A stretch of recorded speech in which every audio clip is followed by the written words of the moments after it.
everyone, welcome to Discovery Natural, and thank you so much for joining our channel. And for all of you that have subscribed, all of you that are thinking of subscribing, a lot of you that would like to subscribe in the future, I want to say thank you very much, and we hope that our videos are helping you out.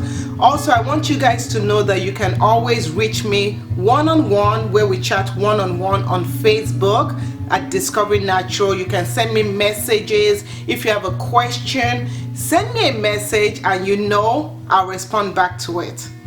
So today we are talking about frizz, and if you see my hair is very frizzy. You can see maybe no definitions, it's just so frizzy, and I did this on purpose. Normally my hair isn't this frizzy, my hair is well moisturized, but today you can see it as an appearance of dry hair.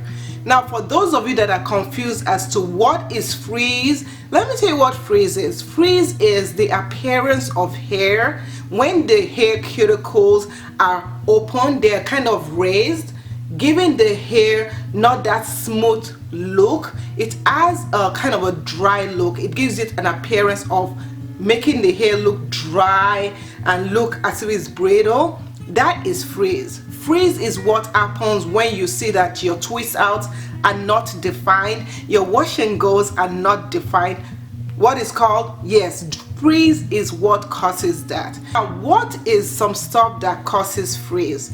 Some things that causes frizz is, number one, not hydrating your hair well enough, not even hydrating your body well enough. So if you find that you're not drinking enough water, that can cause frizz. Frizz is generally seen in a lot of people that have curly hair, and the reason why we get more frizz than people that have long straight hair is because our natural oils, the natural oils that are produced in your hair, doesn't go through your hair cuticles well. And because it doesn't go through your hair cuticles well, and if you're not doing anything to help out in improving the moisture level, improving that gives you frizz. Other things that can cause frizz can be if you don't sleep on a silk pillowcase like this, if you don't wear your bonnet, that can cause frizz. If you're not deep conditioning your hair well, that can cause frizz. If you have an abnormal lack of production of sebum, the oils that comes from your hair cuticles or inside your hair, that can cause frizz. Other things that can cause frizz might be even the way you style your hair.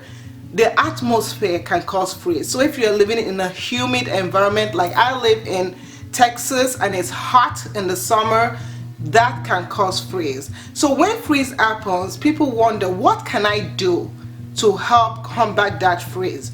Number one, you can use some products that help in improving the appearance of your hair. Having frizz doesn't normally mean that your hair is dry. It kind of gives it an appearance of dryness. So some oils that are good are oils that are rich in fatty acid. So those kind of fatty acids, so fatty oils, those kind of oils like avocado, oils like coconut oil, you could use that. You could also use argan oil and olive oil. You can use that in addition to your hair product, and that can help improve your hair in terms of laying the cuticles down. Because as I said at the beginning, frizz happens when the cuticles are raised, so you need something to lay it down. That is why some people actually use gels in their hair, and gels also help to lay the cuticles down. So one other stuff, of course, use a satin pillowcase or a bonnet when you sleep. Deep condition your hair regularly. Also, make sure that your hair is getting a good moisture to protein balance. If you want to know more about moisture to protein balance, click that button that comes up right there. I talk about it in that video, so you can go and watch it after you finish watching this, of course.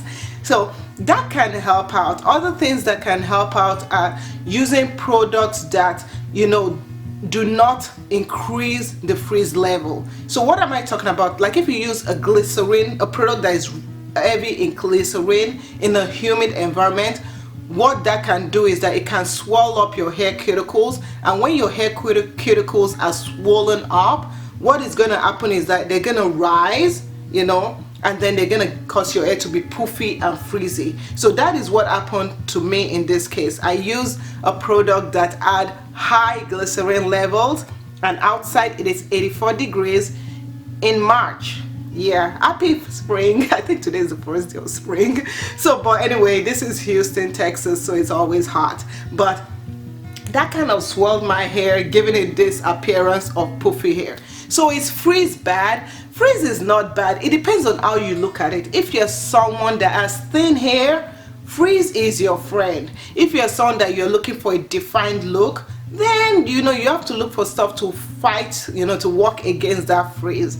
So I hope this helps you out. I've been getting a lot of questions about what can I do about frizz. Summer is coming, I don't know how to fix this, and my hair gets frizzy very easily. When I do a style, the style gets rough by the next day. You can use gels, you know, to keep the style in check, but also look at the ingredients.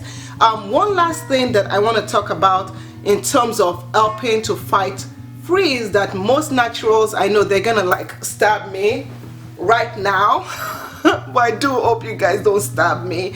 But silicons are your friend when you have frizz. So if you have frizz and you don't want to keep on having frizz in your hair, try using products with silicons, because silicons are your friends when it comes to frizz. Now, what does silicons do when it comes to frizz? What silicons do is that silicons, they coat your hair, and that is why a lot of naturals don't like it, because when they coat your hair, they block the moisture from entering your hair cuticles, and when that happens, then your hair looks less frizzy, your hair is kind of laid to the gods, and you don't have to worry about frizz. So when you use silicons, make sure that you also use an hydrating, like a shampoo that hydrates your hair before you use the silicone. You deep condition your hair before you use the silicons, then you use the silicone product on your hair.